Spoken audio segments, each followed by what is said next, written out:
దద్దోజనం చేసిన కొద్దిసేపటికే గట్టిపడిపోతుందా? లేక తొందరగా పులిసిపోయి రుచి మారిపోతుందా? అయితే ఈ వీడియో మీకోసమే. ఈరోజు పండగలప్పుడు ఇంట్లో చాలా సింపుల్‌గా, చాలా కమ్మగా చేసుకునే దద్దోజనం రెసిపీ మీతో షేర్ చేస్తున్నాను. ఇందులో నేను చెప్పే చిన్న చిన్న సీక్రెట్ టిప్స్ ఫాలో అయితే చాలు. ఉదయం చేసిన దద్దోజనం సాయంత్రం వరకు కూడా గట్టిపడిపోకుండా, నీళ్ళొదలకుండా చక్కటి క్రీమీ టెక్స్చర్‌తో చాలా కమ్మగా ఉంటుంది. తింటుంటే నోట్లో అలా జారిపోతుంది.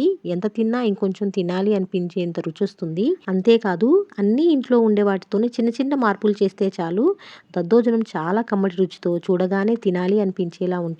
అయితే రెసిపీ ప్రాసెస్‌లోకి వెళ్ళే ముందు వీడియో నచ్చితే మాత్రం ఒక చిన్న లైక్ చేయండి. మన నీలూస్ కుకింగ్ వరల్డ్ ఛానల్‌ని సబ్స్క్రైబ్ చేసుకోవడం మాత్రం మర్చిపోవద్దు.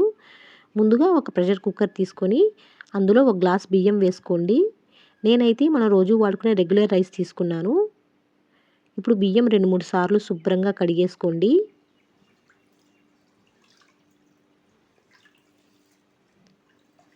తర్వాత అదే గ్లాస్‌తో 3 గ్లాసుల వరకు నీళ్లు పోసుకోవాలి.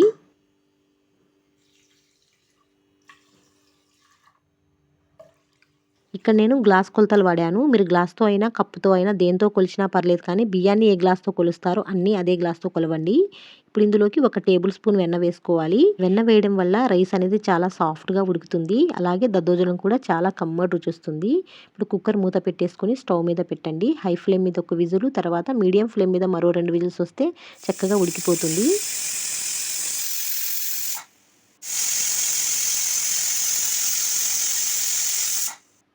3 విజిల్స్ తర్వాత స్టవ్ ఆఫ్ చేసుకొని ప్రెషర్ మొత్తం పోయిన తర్వాత కుక్కర్ మూత తీసి చూడండి. అన్నం చాలా మెత్తగా ఉడికిపోయి ఉంటుంది.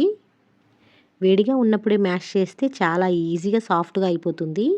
తర్వాత దద్దోజనం కూడా చాలా స్మూత్‌గా, క్రీమీగా వస్తుంది. ఇప్పుడు రైస్ మొత్తాన్ని ఒక బౌల్‌లో తీసేసుకుందాం. తర్వాత ఇందులోకి కాచి చల్లార్చుకున్న 2 గ్లాసుల పాలు పోసుకోవాలి. ఫుల్ క్రీమ్ మిల్క్ తీసుకుంటే దద్దోజనం కూడా చాలా క్రీమీగా ఉంటుందండి. అలాగే టేస్ట్ కూడా చాలా బాగుంటుంది. నెక్స్ట్ ఇప్పుడు ఒక స్పూన్‌తో పాలు, అన్నాన్ని బాగా కలిసేలా స్మూత్‌గా ఇలా కలుపుకోవాలి. ఉండలేమీ లేకుండా.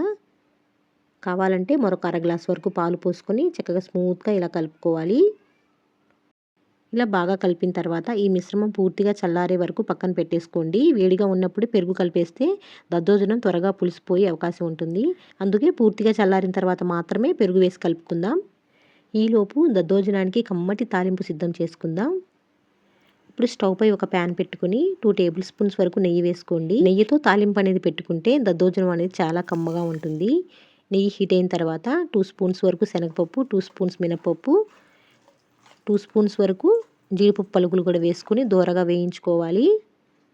ఇప్పుడు ఇందులో అర స్పూన్ ఆవాలు, అర స్పూన్ జీలకర్ర వేసుకొని వీటిని కూడా ఒక అర నిమిషం పాటు కలుపుకుంటూ వేయించుకోవాలి.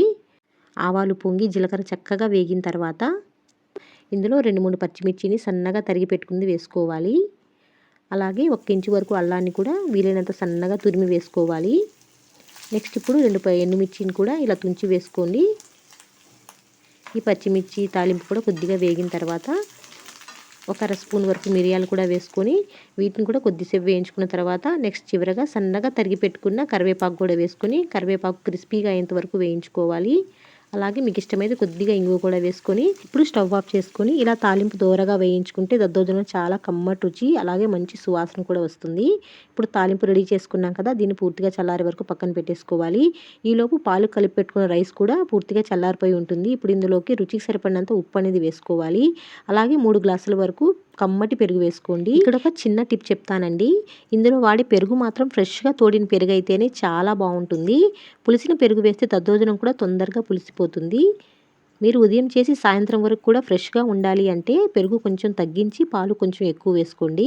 అదే ఆ పూటకే లేదా మధ్యాహ్నం వరకు తినడానికైతే నేను చెప్పిన ఈ కొలతలు అయితే కరెక్ట్‌గా సరిపోతాయి. ఇక్కడ మరొక విషయం చెప్పాలండి. మనం దద్దోజనం కలిపినప్పుడు ఈ జారు ఉండాలండి. ఇలా ఉంటేనే కన్సిస్టెన్సీ అనేది కరెక్ట్‌గా ఉంటుంది. ఇక్కడ మీకు కావాలంటే కొద్దిగా పాలు లేదా పెరుగును వేసి కన్సిస్టెన్సీని అడ్జస్ట్ చేసుకోవచ్చు. ఇప్పుడు పూర్తిగా చల్లారిన తర్వాత తాలింపు కూడా వేసి ఇందులో వేసి బాగా కలుపుకోవాలి. తాలింపు వేసిన తర్వాత అన్నీ బాగా కలిసేలా నెమ్మదిగా కలుపుకోండి. ఈ తాలింపే దద్దోజనానికి చాలా మంచి సువాసన, అలాగే కమ్మటి రుచి తీసుకొస్తుంది. చివరిగా సన్నగా కట్ చేసి పెట్టుకున్న కొత్తిమీరను వేసి మరోసారి కలిపేయండి.